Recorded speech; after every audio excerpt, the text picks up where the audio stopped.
Fear does not exist in this review, does it? Pain does not exist in this review, does it? Defeat does not exist in this review, does it? Find out when Johnnie Torch reviews Cobra Kai Season 2. Welcome back once again, one and all, to our most recent program, Johnnie Torch Live, number 152. Today we are going to take on Cobra Kai Season 2. Oh yes, this was a doozy. Long-awaited follow-up to the first season of Cobra Kai. Man, they make us wait a long time for these. But before we get to business, first off, I am suffering some of the after effects of a head cold, so if my voice is not quite up to snuff, then you'll know the reason why, or if I have to silence the microphone for a sneezing attack or something, you'll know. We have the chat room open. But I won't be looking at it until near the end of the show, after I give the major portion of the review. And be sure you hit like, subscribe if you haven't, share with all your friends. And we're going to get right to it. To give, as usual, some spoiler-free thoughts, I am going to say that I liked this season even better than the first season. A lot more elements come into play. It's not a spoiler, of course, to say that John Kreese figures into the storyline quite a bit. A lot more is done sort of with there's more of a balance, no pun intended, between Daniel and Johnny for screen time. We get to see, again, it's not really a spoiler, but Daniel is back in the gi and training his own students in the Miyagi-Do way. So it feels more like there's a sort of evenness about it. So we'll be talking about that. And before we get to the spoilers, I'm going to say I think, for the most part, I think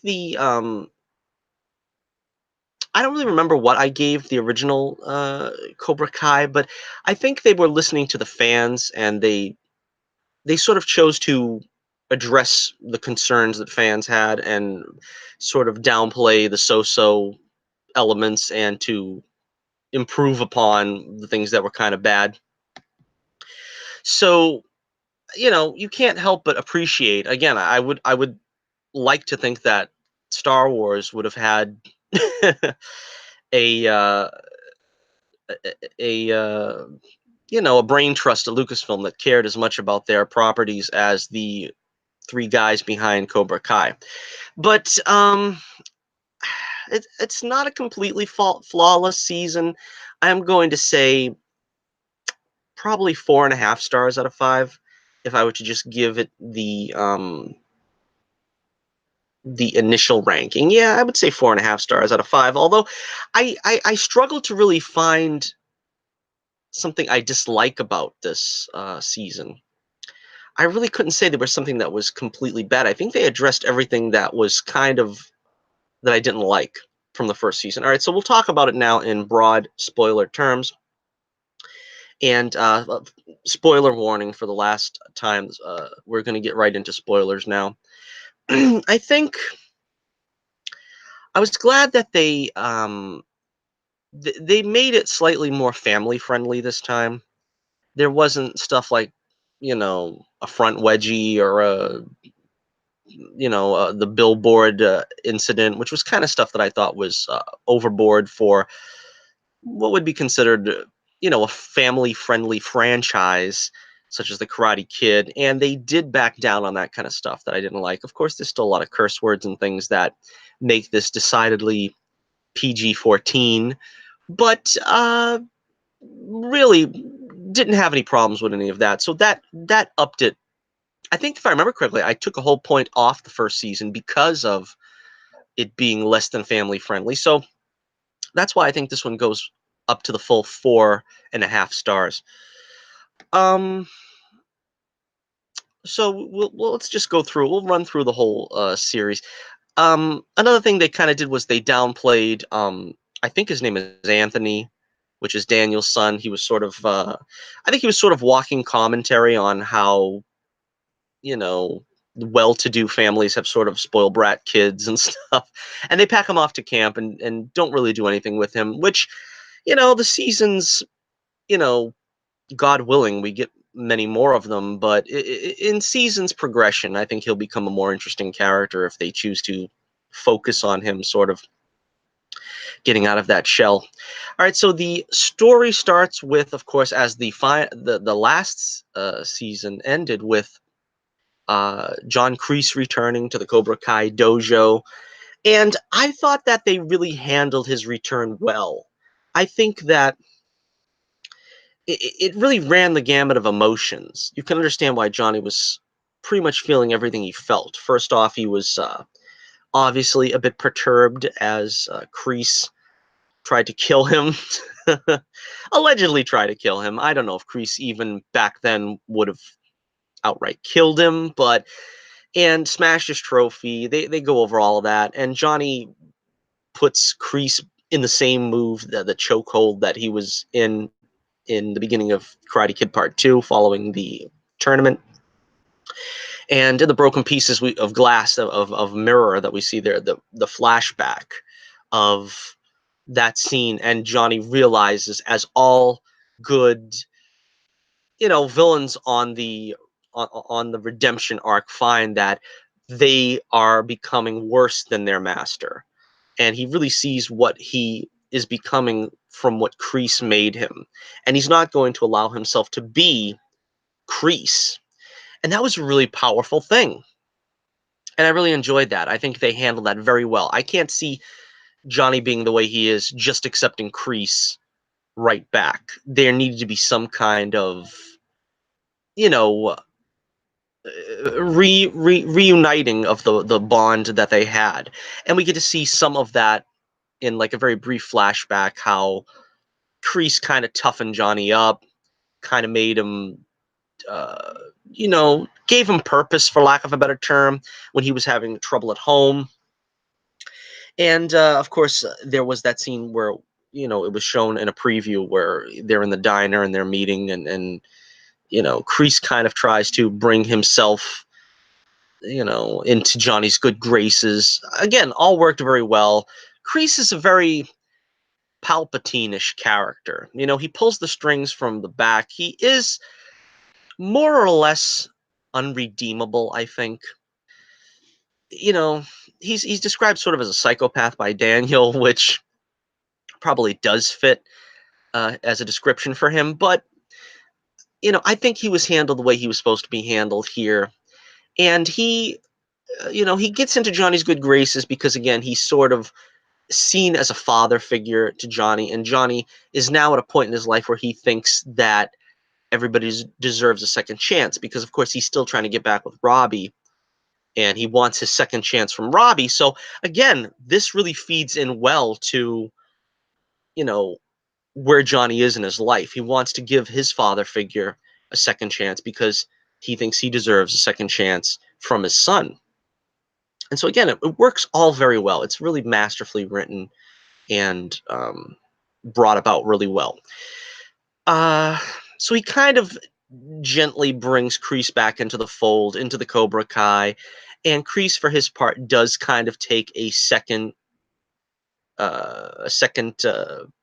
space in the dojo. He doesn't try to take over. He gives Johnny a lot of respect. And let's go over now to the other side of the equation, Daniel. Like I said, I really like what they've done with Daniel. They brought him to wanting to do, Miyagi-Do karate. And it's interesting because they still don't betray the core principles of Mr. Miyagi's karate, the Miyagi-Do karate. Daniel offers classes, free of charge. He trains his students in a completely, defensive form of karate. It's not a strike first, strike hard, no mercy. And it's interesting to see how both of them, Johnny and Daniel, adapt their form of karate from what they were taught. In a sense, Daniel does have to train his students to be a bit more offensive-minded, given what the Cobra Kai stand for and their approach. And Daniel has to wrestle with that. And in the same way, Johnny is breaking away from the Kreese form of Cobra Kai and trying to teach his students that, look, there is a gray area. There is mercy to be had at some point, because without mercy, there's no honor. You don't just continue pummeling your opponent when he's down. There comes a point where you have to say that, mercy has to come in. Of course, Johnny didn't experience any of that during the original movie, The Karate Kid. His outlook is the same as Kreese. As Kreese was teaching Hawk, the fight is done when you say it's done.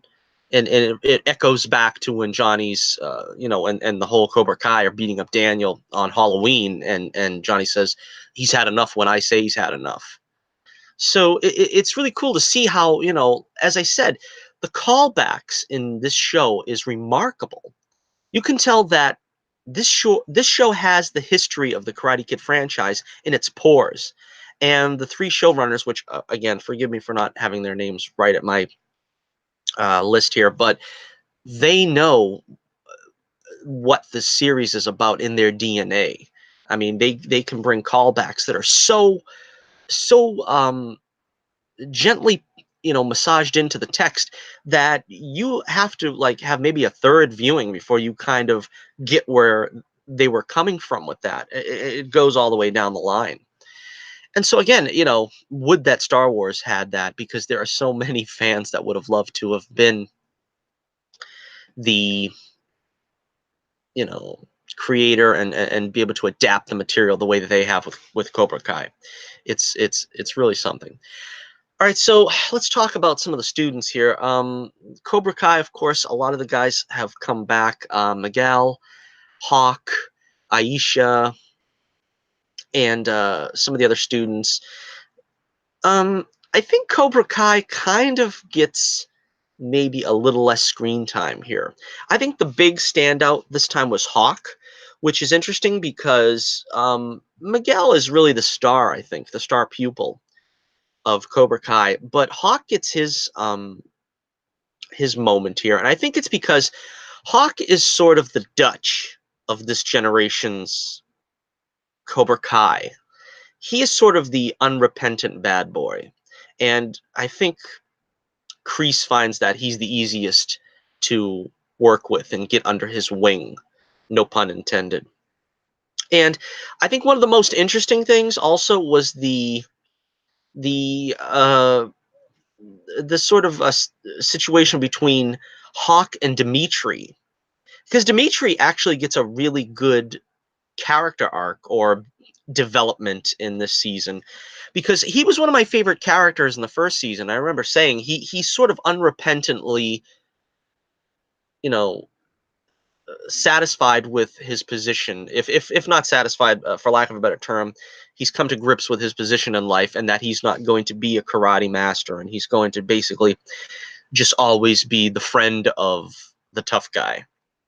But in this season, he ends up he tries to join Cobra Kai again, and gets summarily trounced by Kreese off screen. And so he ends up joining a Miyagi-Do, which is really where he belongs. And I really like seeing Daniel, especially because Dimitri is so exasperating as a student, how Daniel tries to teach him throughout the season. And it's fun to see, like, again, sort of the polar opposite approaches between Daniel and Johnny with dealing with students.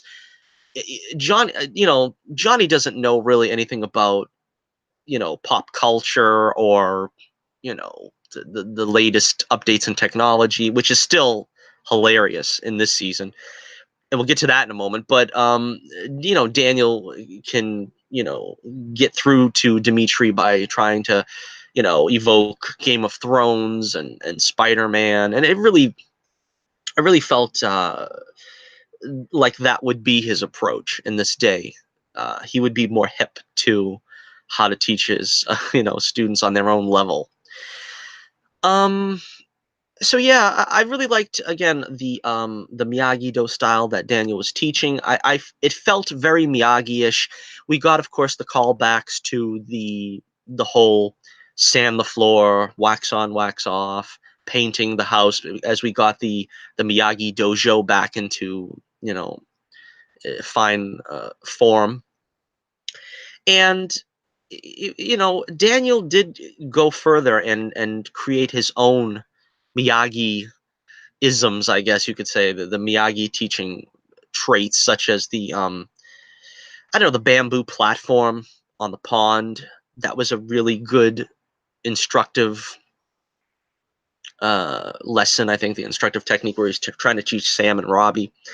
Um, then there was the fight in the meat locker where he was trying to get them to spar in the meat locker, which was also again very clever. Something that Daniel would have to come up with on his own, but at the same time, it does feel kind of in keeping with something that Miyagi would train with. Again, Mr. Miyagi, of course, the late Pat Morita, unfortunately cannot be a part of this directly, but Mr. Miyagi's presence is felt as it should be very strongly throughout the Daniel scenes. They mentioned the drum technique, the drum toy there, which I was wondering if that's going to come into play at some point, particularly after the ending of this season, which we'll get into again near the end. But yeah, the spirit of Mr. Miyagi is evoked a couple of times. We have Daniel seeing a fisherman on the beach, and of course it evokes the feeling of Mr. Miyagi from a distance. He looks like he's wearing the same outfit that he would wear, and Daniel gets some, some minor encouragement from the stranger who sort of again evokes the spirit of Mr. Miyagi, which was nice without feeling like you're stepping on the character of Miyagi. You do evoke what might have been had Miyagi still been alive during this whole you know uh, situation that he's going through with Cobra Kai. All right, so on the other side, we don't really get to see Johnny. I mean, we never got to see Cobra Kai really what they do for training, other than they just punch each other and toughen each other up. But apparently, there was one ritual, I guess, that Cobra Kai did, which was the Coyote Pass or whatever that was, where the students have to get their um, headbands off their opponents. Before that, Johnny even comes up with a interesting scenario for training, which is the cement mixer, which was very interesting. And this is kind of where the feeling starts to get that Kreese is starting to take over the training of the uh, the Cobra Kai. Again, I'm not doing this particularly in order, but we also have like the fight at the mall was sort of the catalyst to bring these two teams against each other. We had again Hawk and Dimitri being the rivalry really this season. Miguel takes sort of a back seat for a lot of this, which I think is important. And we'll get to him in a second because I want to focus on his character for a second. But again, I think the lead was really Dimitri versus Hawk, or vice versa, and uh, sort of Tori versus Sam. That was the rivalries this season. Um, Again, to finish up with Dimitri and Hawk, it did feel a little strange that Hawk was so upset over the Yelp review, and that's sort of what started, I think, the outright war between them. And Dimitri, I think it was a little over the top. I think a lot of the complaints of this season were some of it getting over the top. I don't think that was too much an issue, but I do think like Dimitri's trying to publicly humiliate Hawk seemed a little bit like more than what I would expect Dimitri to be able to aspire to. But again, I liked seeing that at least in the final battle and the final analysis, Dimitri did sort of apply what was taught to him, and he did grow through this whole thing so far. And again, I really like Dimitri as a character. I really hope they can do something even more proactive with him by the end of this. As for Hawk, he sort of gains and loses his girlfriend there. I don't remember her name from the first season. Again, this kind of doesn't sit well with him, and you can see this being something that sends him back to Kreese. And Kreese is sort of trying to get particularly Hawk under his wing. Aisha doesn't really have too too much of a story arc here, although she is kind of she kind of gets better, gets into a better place with Sam. But again, by the end of this, they're kind of still at arm's length with their friendship. Uh, let's move on now to we'll talk about like sort of the romantic, what's being called the romantic square between those four main characters in a moment. Robbie and Sam and Miguel and Tori. We'll get to that in a second. I want to talk a little bit more about Daniel and Johnny's relationships. There was the hilarious dream sequence with Johnny and Carmen, which that was hilarious. And again, the relationship between Daniel and Amanda, I believe that's his wife's name. It's it's an interesting thing to see. Now, one of the things that was difficult for me in the first season was having so much car dealership stuff, and I was a big proponent of sort of cutting back on that because, like I said, we want to see Daniel teaching karate. We want to see him in the G. We want to see in the gi, I should say. But we want to see more of the karate. And where does that leave the car dealership? Now they cut out his cousin Louis or whoever that was completely. I don't remember them even mentioning. I only got through the season once before doing this review. I intend to watch it again. And Anoush, who is the other guy that was sort of the partner of the cousin there, he ends up feeling too much responsibility and he quits. And again, it felt like cutting out some dead wood. You know what I mean? It felt like cutting out some characters that we really didn't need. I really didn't care for the first time around. They weren't terrible, but I think the focus getting taken off the car dealership was a good thing. But again, this kind of puts the pressure on Amanda as she's now running the car dealership herself. And it puts some pressure on their relationship, which I kind of hope they don't go there in the next season because it isn't completely resolved by the end of this season. But, you know, I can sense that there is going to be kind of more movements in that direction where Daniel's going to have to choose between whether he can really handle both, because this is what his his arc was sort of this season, which is can he handle the balance of both, being the sensei of a dojo and being the car dealership magnate or whatever he's been. And I really liked that they had that date night with Johnny and Daniel taking out their respective ladies in their life.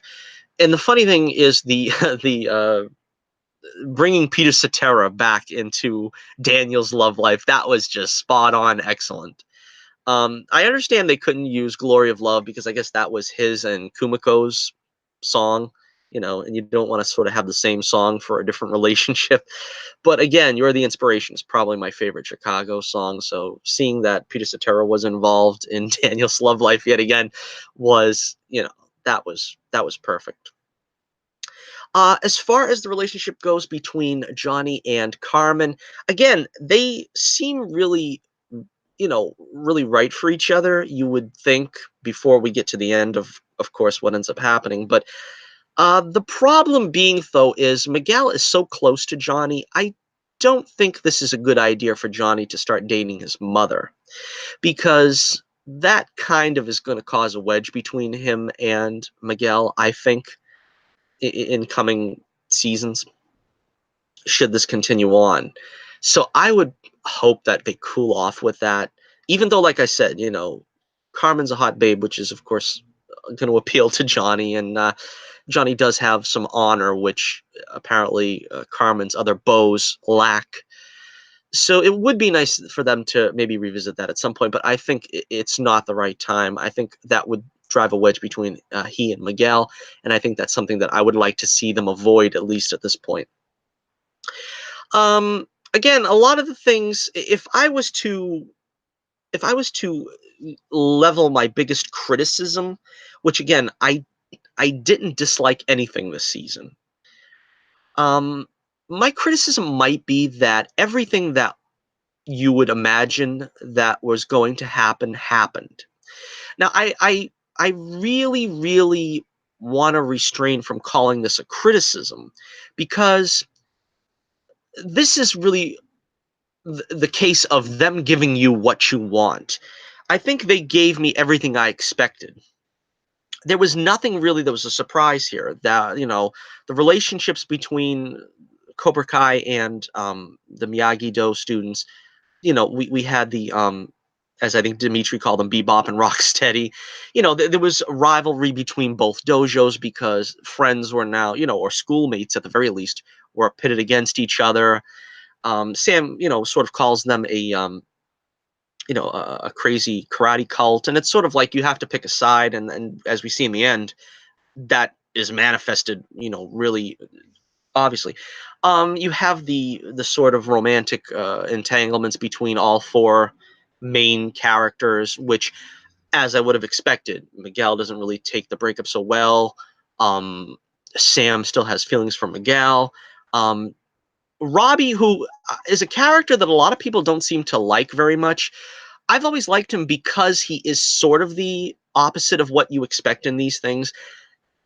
He's sort of like the bad boy that's trying to prove himself and be good, and he's really trying to take Daniel's lessons to heart, even though he's sort of the photogenic, pretty boy that he's sort of what Johnny was in the previous, in the Karate Kid film, except that he is trying to go with Daniel's teaching and go his way of inner peace and so on and so forth. But you can kind of see where all these conflicts are coming from. And but like I said, I don't really view that as a criticism. I think there's something to be said for giving the audience what they want and sort of going where logic dictates that you go. Now, we knew from last season that, of course, Miguel was still sort of in love with Sam, and we know that Sam was still sort of in love with Miguel. And we could see that there were going to be feelings between Robbie and Sam. And then with the new player on the board, which is Tori with a Y, Peyton List did a fantastic job, by the way, of being sort of the new major character, and how that was going to put pressure on the situation as well, because she was going to, probably fall for Miguel because they're both in Cobra Kai. And like I said, I think everything turned out the way it was supposed to, and there's something to be said for letting everything turn out the way you would logically see it. I mean, we could, again, I don't want to belabor Star Wars, but going back to The Last Jedi, and everything had to be turning the concept on its head. Nothing went where you expected it to go. And for most of us, that was a big letdown, that nothing was as it seems. All expectations were subverted. Here, literally no expectations are subverted. I don't think anything, plot-wise was largely surprising, but it does feel satisfying in a way that what you expected to happen happens. It happens logically. Nobody is acting out of character in this entire scenario out of any of the cast members. I don't think anybody acts out of character or does something that comes out of left field. And I think that's something to be lauded and commended, to be honest. Stingray, let's talk about Stingray for a second, because he might be the only character that I totally didn't see coming. And again, they did do something with him. He did seem to learn something from Cobra Kai. Of course, he was trying to, do like Hawk and flip the script and uh, have a do-over in personality from what he was in to what he becomes at Cobra Kai. Again, he's played mostly for laughs, but I thought he was pretty funny. I mean, I don't know if everybody would, again, I've heard some people complain about the character. Maybe you don't really caught into that type of humor, but he did seem in keeping with the world that's built here. I mean, his comedy didn't feel too broad. It felt like it was in keeping with what we've seen so far in this show. Um, we did have some progression with his character, so it's not like, I mean, a lot of, I could see like Johnny just showing him the door quick if he didn't show some kind of initiative or making progression in his, journey as a Cobra Kai. But again, so I think he pretty much landed where he was supposed to on the spectrum there. Let's talk about some other stuff. Let's talk about the PC thing.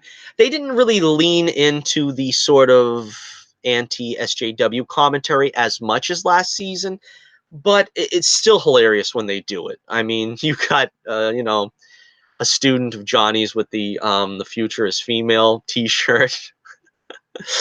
Oh man, and you've got someone who was obviously gender fluid or something calling him, and and Johnny's like, is this a prank call? And my favorite, of course, is probably Daniel getting flack in the comments section of his video, his ad for Miyagi-Do karate for cultural appropriation. I mean, that was just stuff that, yeah, you're going to see this in this day and age, and it's so stupid now, just as it is so stupid in real life. It's so stupid to see in Cobra Kai.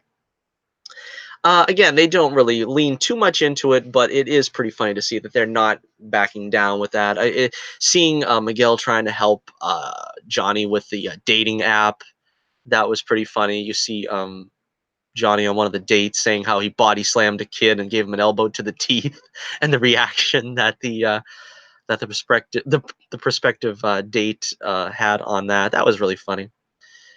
And it was also kind of funny to see that there was an old school babe that was out there that was basically right for Johnny, but he did forego that possible relationship to focus on Carmen, because it shows something about him that he cares something for Carmen deeper than just her being a hot babe. And it's interesting because you know, this kind of softens the character of Johnny a little bit this season. They softened him, and it's kind of interesting to see how they're going to go with that, because I don't think any of us really want to see him be, the total, wuss out from what would be in this day and age. I mean, he's still going to be an alpha male, I think, the way they've designed him. So I don't think they'll progress this too far in the wrong direction. I think it's still in keeping with his character that, I would be very much surprised if this series doesn't end with another "You're all right, LaRusso." Now let's get to that now. Let's get to the relationship between Johnny and Daniel. As you can see that they continued on with this like rivalry that is not a like blood rivalry. It starts off where Daniel's trying to do some, promo at some Valley Fest, I guess for the 4th of July, and and I really am disappointed that he didn't get a chance to go through with this, but he's gonna do the the ice block chop, all six, as he was known to do in the Karate Kid Part 2. But Johnny horns in on the festivities, and takes over the celebration for his own uh, exhibition.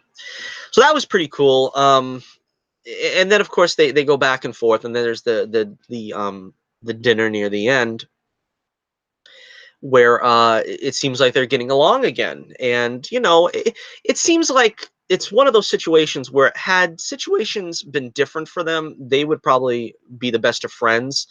But because of the history they have, it's very difficult for them to overcome, let's say, what fate has in store for them.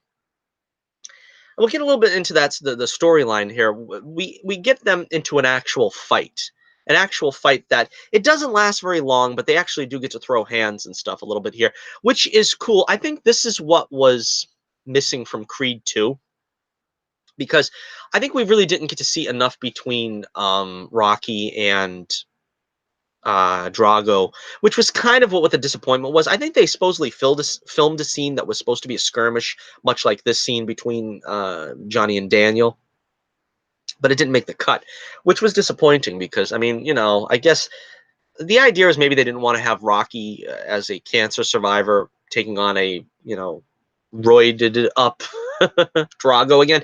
But anyway, not to get off the beaten path, but I think that is it was a strong moment in this season that I think we have to get some of that bad blood out before we can have them be, functioning friends. And again, it felt very natural. This kind of ties back to, because Daniel was, of course, concerned about his daughter, and that made the most sense that, you know, Johnny's not really that close to Daniel to be able to confide in him the truth of the situation. So he kind of wanted to just play it off and just, I think Robbie wanted to take the fall sort of for the situation. But this goes back to Tori. Let's talk about her a little bit more. She's a mysterious character in this. She comes in not really with any backstory other than she's one of the lower class that kind of had to fight for everything she's got. And it made sense to me because, the thing is you can say that the series needs a little more time, which it might be true. You know what I mean? If they could have expanded this to like maybe 15 episodes or something, we could have got a little more of that. I don't think so. I think you stay short and sweet and you pretty much hit all the beats you need.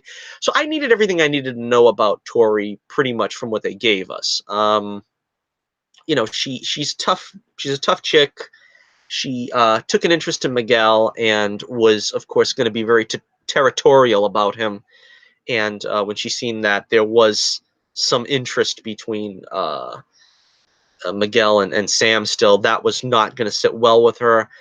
As we'd already seen, Tori doesn't fool around. She already, kind of decked Sam at their first meeting when they're in the, I don't know if it's their first meeting, but it's in the country club. And Sam kind of like turns the other cheek. And then, and so then as it continues on, it progresses the bad blood when it comes to the um, the roller rink there. I mean, it seems to me it felt like there was a good enough progression to feel that these two are going to be rivals, and it felt natural to me. And again, the rivalry between Robbie and Miguel kind of gets put on the back burner here. Robbie is sort of, like I said, trying to do the right thing, and again, he is from a past where he is, you know, uh, he's more shady than that, and so to see that he actually ends up coming clean about the whole situation with the Medal of Honor. Again, I thought that was a scenario that was really well done. I thought that was really well done. That Hawk would be the one to trash the Miyagi dojo and steal the Medal of Honor. That made sense. He's also under the influence of Kreese at that point. We also have how Robbie sort of kept it from Sam. That seemed in keeping with what probably he would do or what many people would do when they don't want to lose a hot girlfriend. And not giving, Miguel the credit. And so, like I said, everybody seemed to react as they should. And again, Robbie came clean at the end of it all, even though Aisha already made Sam aware of what happened. But again, Sam is the one who is sort of, I think she's the one, I don't think it's out of character, but I think she's the one that's under the most duress, so to speak, of all these characters. I mean, Miguel has Tori, and Robbie is sort of in good with Sam, but Sam is sort of caught between Miguel and Robbie. I kind of would prefer her to stay with Robbie for like 2 or 3 reasons. I mean, first off, Robbie's a good kid that's trying to do the right thing. I mean, he really shouldn't be punished for the fact that he's like in a way he's like in Daniel's place where he's like the second boyfriend, and you don't want to see him sort of have to like be the jerk and try to tell off Miguel. I kind of would rather have him have the easy road. And of course, the second reason is it's also interesting that we have sort of a Romeo and Juliet situation here. We have, you know, Johnny's son, Daniel's daughter. It does seem to kind of work into sort of this Hatfield McCoy thing that these families are going through. And for the third reason, um, Miguel's a nice kid, and he is like, I don't want to see him go down the path of like also having to, you know, get into sort of this kind of honor fight. I think he would be better off with Tori, but the problem is Tori's a little wild for him. You know, I think depending on how she softens up after what happens to Miguel, which we'll get into in a second, but you know, Miguel doesn't really seem, you know, he's a good kid, and I don't want to see him sort of breaking up the relationship with Robbie and Sam and sort of being the heavy that Johnny was in the first film. I think that's kind of I think the temptation is to take it there, where he sort of becomes Johnny because, you know, he's so tight with Johnny. And again, I that's one of the things I like the most about the relationship between Johnny and Miguel. I really want them to stay tight. I don't want the relationship with Johnny and Carmen to ruin it.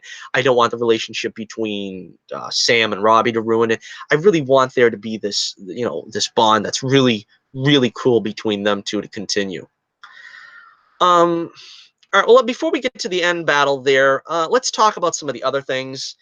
Some of the cameos and stuff. We got Randy Heller back as Daniel's mom. She's trying to, um, you know, she didn't have as big a part, I don't think, in this one, but she had a really nice scene there where she's talking about, um, you know, Daniel's dad, who I don't think we ever really hear his name, but she talks about having the memories of him and sort of like their last big trip out at Coney Island and stuff. And it was really moving. It was a nice scene. It reminded me, of course, of Karate Kid Part 2, where we had the scene with Daniel and Miyagi when Miyagi's father dies.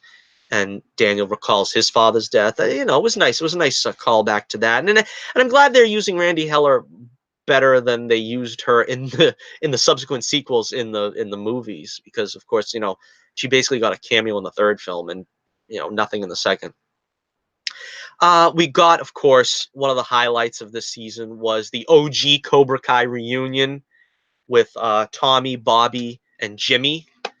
It's funny how all these guys have these like generic, you know, waspy names. It's Bobby, Tommy, Jimmy, and Johnny. They're the boys from Cobra Kai.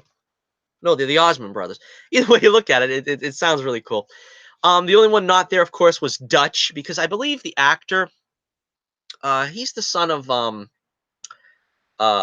man, I'm gonna blank on the actor's name. Steve. Everybody that's listening to this is probably screaming the name right now. Steve McQueen. Yeah, he's the son of Steve McQueen, and apparently he turned down a role in the show, which is disappointing. But what did they do? They did exactly what I predicted they should do, which is say Dutch is in jail, because Dutch, out of all the Cobra Kai, were the most unredeemable. If you told me Dutch was in jail, I would have believed it, because obviously the kid had a temper on him. So Dutch is doing 10 to 20 right now somewhere, and it's totally believable. But we got Tommy, Bobby, and Jimmy back. If anything, I kind of wished they would have made it a little more clear who they were from the past, because obviously they look a lot different now with 35 years having passed. But yeah, so we got Bobby is the pastor, right? He was the pastor, and it was cool because he was the one that had the most heart. He was the one that was always trying to stop whoever was getting beaten on from getting beaten on within an inch of their lives. I mean, you know, I think he was the one that was trying to tell Johnny not to beat up Daniel as much as he did. He was the one, I think, trying to get Kreese to stop choking Johnny. He was also the one, I think, that he had to pull the illegal move and got disqualified because Kreese gave him that role. So that was pretty fitting that he became a pastor later in life. Jimmy, I don't remember what they said he did. I can't remember, honestly. Tommy, now this was the perfect scenario, and they don't miss a trick. at Cobra Kai. These writers, these guys, I swear, they don't miss a trick, and they're perfect for this series. What was Tommy's most famous line? One of the most famous lines in The Karate Kid. His most famous line is, "Get him a body bag." Well, what is the fate of Tommy in this show? They get him a body bag, right? I mean, come on. That is like perfect writing. That is perfect fan service. It's perfect on the nose. And they just did such a great job with it. I mean, it was moving, it was emotional, it was touching. It wasn't just a cheap joke. It was, they put the emotional resonance, the underpinning emotional resonance on this character in this situation. And you got them all back for one last motorbike drive. Of course, they had the same song from the original movie. They got one last bar fight in, and yeah, and then Tommy passes away. But yeah, again, this is also important because we get the OG Cobra Kai's in at the same time when Kreese is trying to worm his way in with the next generation Cobra Kai's. And so yeah, I would love to see more of the OG Cobra Kai's coming in the future. I mean, I don't know to what extent they could play a part, but it was fun to see them, and I'd love to see them again. Talking about, let's see, some cameos and stuff. Let's see. They didn't outright mention Terry Silver. This is something that I was waiting for because with Kreese in the picture, you would have expected him to name drop Terry Silver because he was apparently a close friend of Kreese to the point where we're told all this in Karate Kid 3, I think, where he taught Kreese taught Silver Cobra Kai training because he learned all this in Korea. And Silver went back to the States and created the dojo for Kreese because he had money and he was the one that created the original Cobra Kai dojo for Kreese. So it really is Kreese's, but of course Terry Silver is the like copyright holder of Cobra Kai, and that's why you would think, excuse me, that's why you would think Terry Silver would need to be an important part of this at some point. The problem is I don't think the actor that played Terry Silver has acted in over, I don't know, 20 years. And so while he was great in that, I think there is either a hesitation on his part or the writers haven't been able to lock him down to come back, because I think at some point he needs to come back, and I think he needs to be on Kreese's side if we're ever going to have some real closure, I guess, to the character of Silver as well as Kreese. Although I think Kreese is a character that will probably be here for the duration of the series at this point. I think at one point or other, unless they choose to kill him off, I think, you kind of need Kreese. And I think they could still do a lot with him going forward. All right, let me see. Is there anything else that we haven't talked about before we get to the end here? We have that's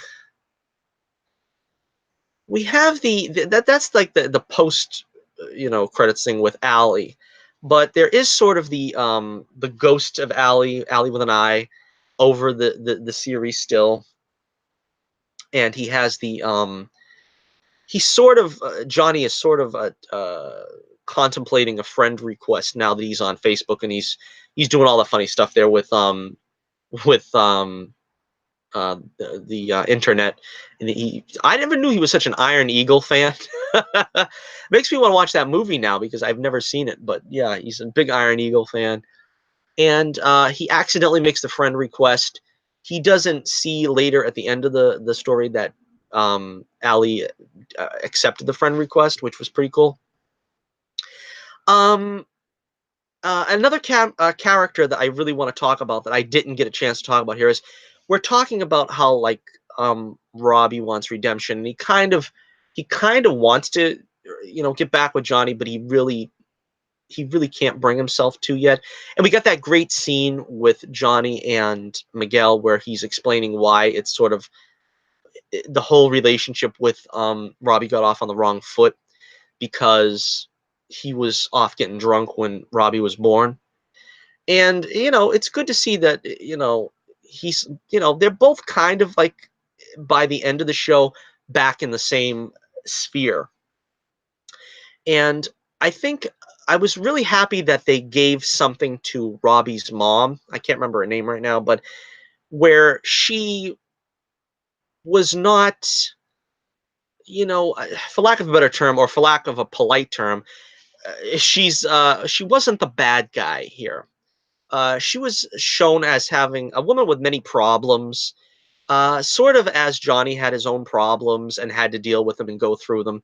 She had her own problems as just being sort of a, well, whatever term you want to put in, and not thinking of her son and leaving him for weeks at a time, leaving him alone, leaving him without food and eventually without shelter is what brought him more into Daniel's uh, protection. And then, of course, by the end, we have the whole situation with, which was what was the difficult thing for Johnny, which is Robbie is basically adopted by Daniel. They're in the same house, and he's training him his karate. And again, it's sort of that forbidden romance there between Sam and him that I think neither of them really appreciate, Daniel or Johnny, uh, come the end of this scenario. And so it really ended the way it had to with, Johnny is now, Robbie is now back in Johnny's life because um, the whole situation, what happened between with Sam getting drunk. That is something that was also interesting.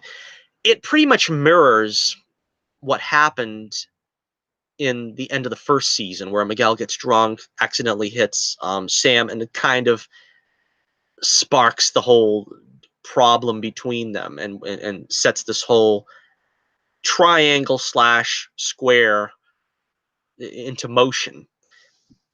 Now, at this point, it's like, you know, Sam is the good girl. She, we already found out that in the first season, she's capable of hanging with the bad people, with the bad crew. And so that's why this didn't really seem wildly out of character to me that she would try to play these mean girls games with Tori, because she had done this before with the bad girls in her school. I can't remember their names, the mean girls.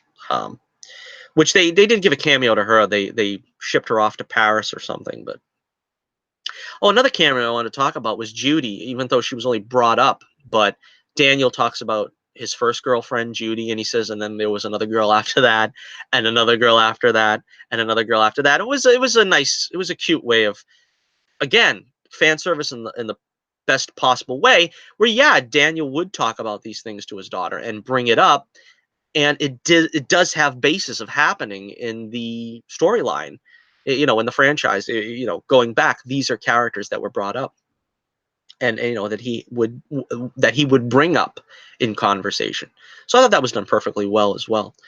But again, going back to the Sam and the drinking contest, again, this felt very much like a tribute to Marion from Indiana Jones and Raiders of the Lost Ark.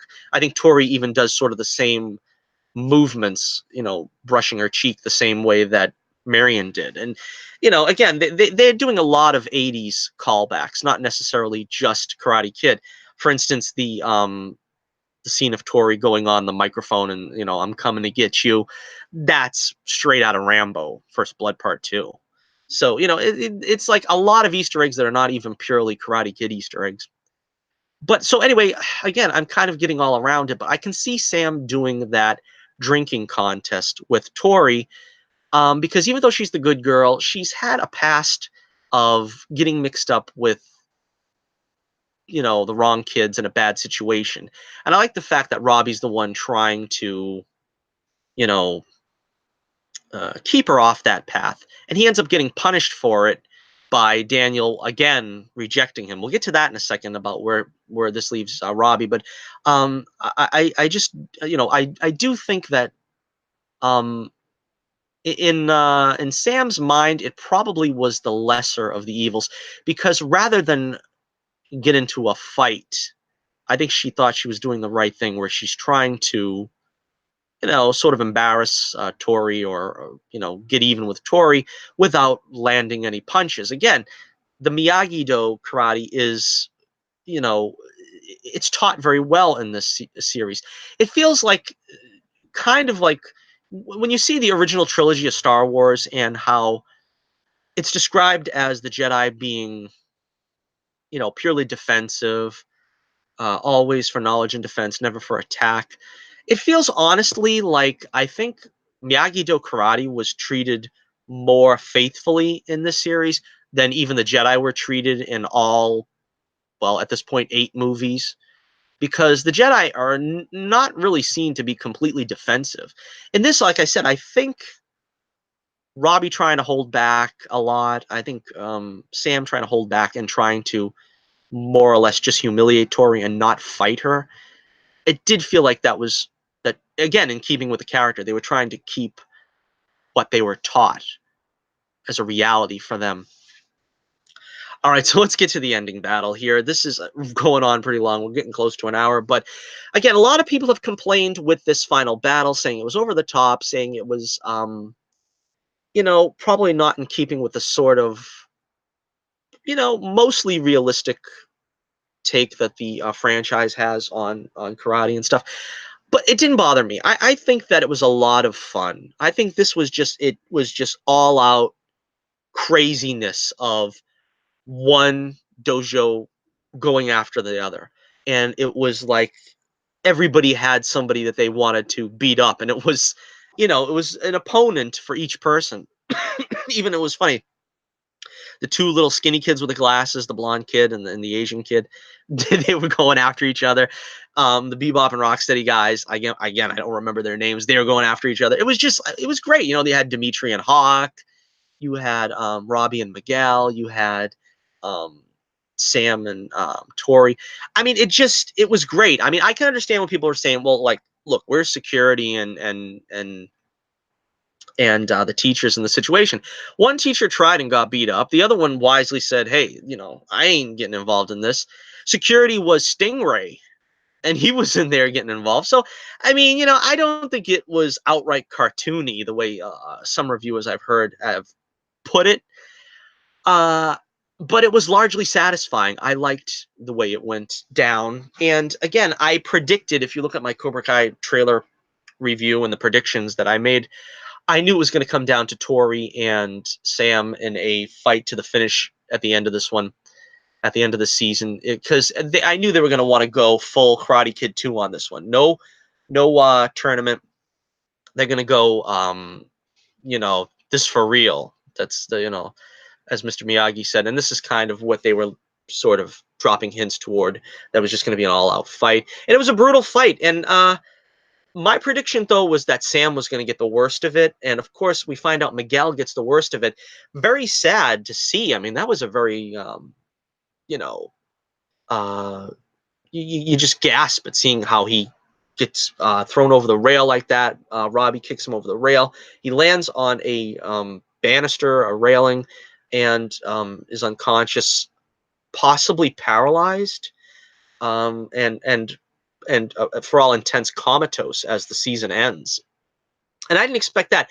I was expecting something like that to happen to Sam, not necessarily comatose or paralyzed, but I thought she was going to take the worst of the abuse, and that was going to set Miguel and Robbie off to be sort of more in the focus of season 3. Because, like I said, I kind of felt that the focus was going to be on Sam and Tori for this season. And now that, with Sam allegedly or supposedly, I would have had her be the one be injured, and that Tori would sort of have to take a back seat, that would be between Miguel and Robbie, and that they would probably fight in the third season. They would probably fight in a tournament again, which that's what I'm thinking. If we're thinking going forward, what's going to happen, I think there is going to be another tournament next season, because I think that's the way they're going to sort of hash out all the problems between the both karate dojos. um, Daniel's going to have to acquiesce and say, look, we need to fight in the tournament to get you guys all sorted out. It's going to be interesting because Cobra Kai, of course, is taken over by Kreese by the end of this, and we didn't talk too much about that. But Johnny gives Kreese the door. He shows him the door, and again, Kreese talks about.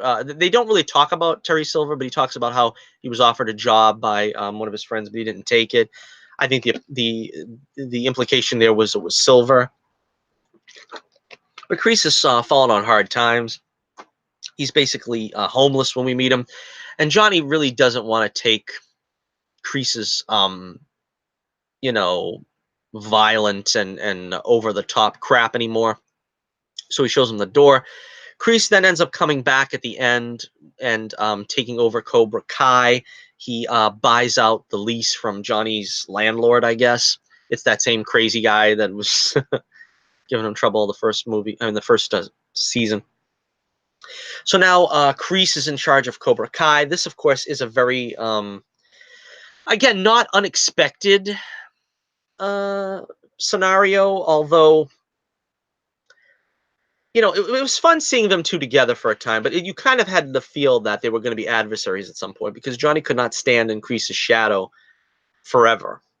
And I was kind of hoping that they would give us a hook for the next season where Kreese would be training the kids, and then after Johnny leaves, Kreese would say, "Let me introduce you to your new, sensei trainer, um, Mike Barnes," and then Barnes would come out.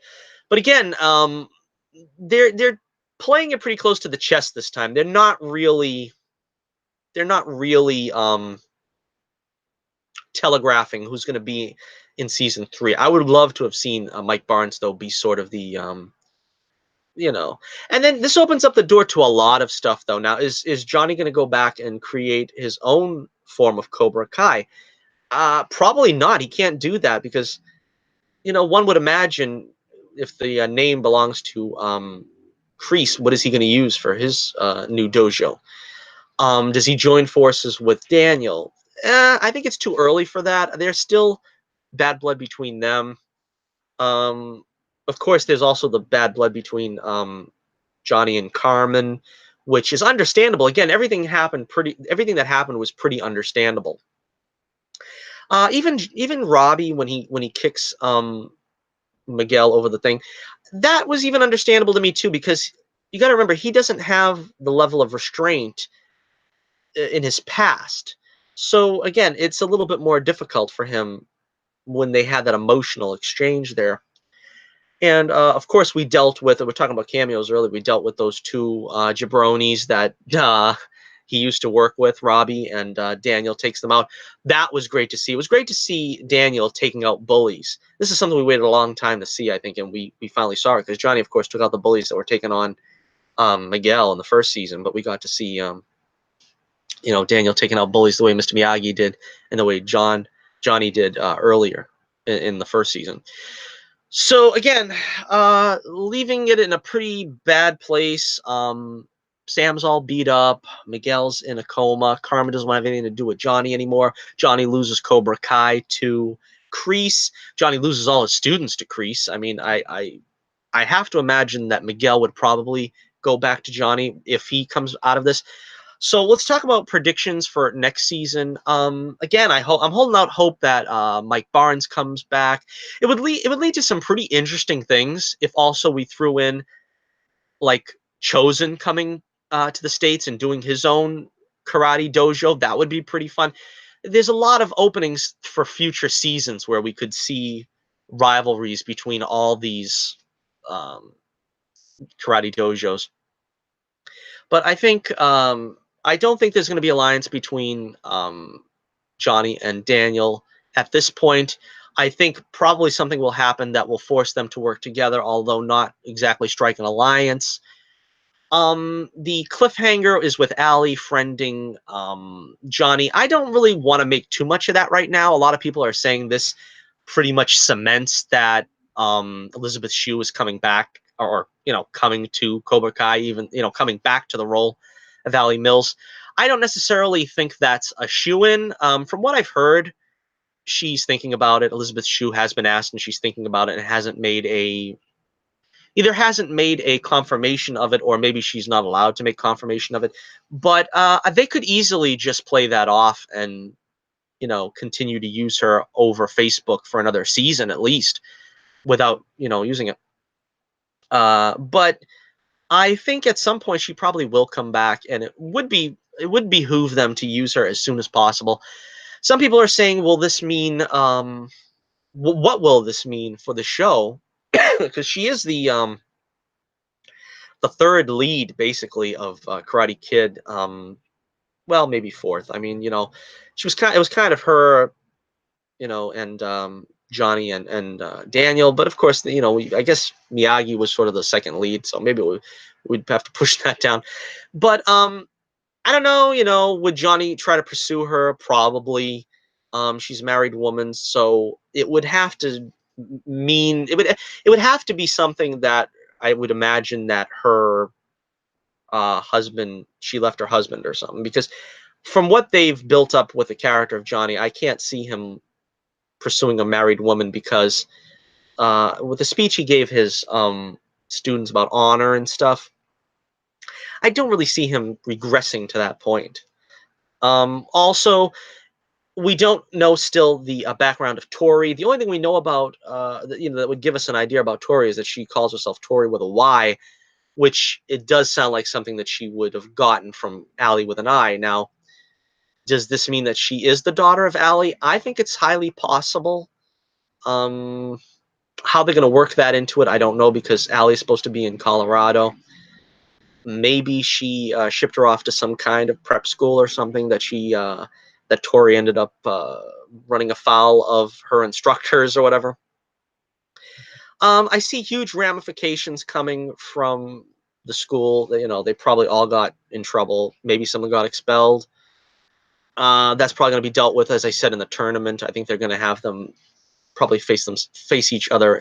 The dojos face each other in the tournament next season to sort of hash out that as sort of a healthy expression of the hostilities between them all.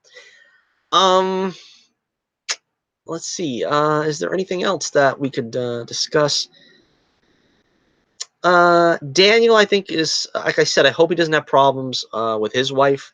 I don't think that Allie coming into the show would cause problems between him and his wife, although he is having problems with running the dojo and the dealership. I kind of hope they find a way to put that on the back burner as well, so that we won't have to have an either-or scenario for Daniel. And again, where do they leave Daniel and Johnny? Johnny is really pretty much broken. He's broken at this point. Really sad to find him the way we found him at the beginning of the show, basically. And Daniel, again, is sort of second-guessing himself on what he can do to keep Miyagi-Do Karate afloat. Again, we left them sort of at odds with each other, but I think they're going to do this dance for as long as they can get away with it, which again, it works. So don't lose it if it works, because I don't really think we should see Johnny and Daniel be buddies, complete buddies, too soon. And at the same time, I don't think they should be the most hostile of enemies either. I kind of think if they can get away with this, they could continue this dance for seasons to come. And I think if it makes sense, they should keep doing it. Um, so yeah, that about wraps it up. Let me see in the chat. Do we have any questions about? Let's see, Hunter Iggy. We got a question about Star Wars. I will address that on the Torch News Roundup, which will probably be this Saturday. He's asking my thoughts on Star Wars going up against Aquaman. We'll talk about that in the Torch News Roundup. This is a review, so I'm not going to talk about that right now. But if you have any ideas about what you want to see in a season 3 of Cobra Kai, which thank God has been greenlit already, and I'm really looking forward to this show. And I swear, I look forward to this show more than any other series that I watch. I mean, the CW shows, watching Supergirl, particularly after I seen Cobra Kai, it was like a kick in the pants. I mean, you see the difference, stark difference on what you do when you're trying to tell a story, a human story, and not trying to hide behind SJW platitudes and not tell a soap opera or stuff. Like I said, I like the relationship stuff on this show. I mean, they are doing it right. They're not doing it to pander to anyone. And again, they take shots at SJWs and stuff. It's a lot of fun. It's a lot of fun. They don't take themselves too seriously while they do, take the premise seriously, take the franchise seriously, slavishly seriously to a point, which is good. And also, it just everything happens logically. That's one of the highlights of this series to me is every character is acting in character. I can't find anything to complain about. No real flaws. As I said, I'm struggling with whether to give this a 4.5 star or a 5 stars. To be totally honest with you, I'm still going to stick with my 4.5 stars out of 5. I think this is probably an A-. I think, in comparison, Cobra Kai season 1 was probably a B plus or a B, maybe a B. I think it was a B. See, the problem is if I'm going to compare both of them, I think, like I said, season 1 had some things that were really bad that I didn't like and I wanted them to get rid of. Season 2 had nothing I disliked and wish they would have got rid of. Season 1 had some spectacular moments that I went back to again and again, and I loved them because they were so great. Season 2 doesn't have quite as many of those. They didn't quite have that scene of Johnny and Daniel in the car listening to REO Speedwagon, They didn't really have quite that initial bond between Johnny and Miguel that I would go back to and watch their first like 2 or 3 scenes over and over again. They really didn't quite have that, but that is kind of the progression of the story. You can't keep going back to that stuff. It's like the law of diminishing returns. You can't go back to it again and again and expect the same level of wow, this is amazing. Daniel and Johnny having a drink. Who would have thought? Or Johnny's becoming a sensei. Wow, what is that going to be like? You can't really go back to those first impressions. And so I think what the series thrives on more now is, oh my gosh, Kreese is coming in. How's Johnny going to handle that? We get some cool stuff with that. Daniel is now a sensei. How are we going to deal with that? It's like a different type of focus. And that's why I think a lot of people will sort of gravitate to the first season as better. But again, like I said, there's not that Mean Girl stuff that I really wanted to fast forward through during the first season. There's not sort of the juvenile, immature humor, talking about body parts and stuff that I didn't care for. So as a whole, I think season 2 was by far the better season. So again, until next we meet, this is Johnnie Torch, and I want to remind you to like, share, and subscribe. Make sure you leave me a comment. What did you think about season 2 of Cobra Kai? What do you think about the prospective 3rd season of Cobra Kai? What do you want to see? Who do you want to see? And do you think they could keep this series going for as long as possible? Because I certainly would love them to. And like I said, there's a lot of stuff you can explore with a Karate Kid. There's three films, 4 if you want to count the next Karate Kid, which I guess is canon. But there's a lot of great stuff they could mine to keep this going. And again, I would like to see like two series a season, like do season 3 in the fall instead of waiting a full year. I think that's the better road to do rather than do um like say a 15 or 20 episode season. I think the season number is fine. I think we can stick with 10 provided maybe we just don't wait a full year to do these seasons. But that's my opinion. Let me know what you think in the comments below. And until next we meet, this is Johnnie Torch reminding you once again, wax on, wax off. And I'll be with you again real soon.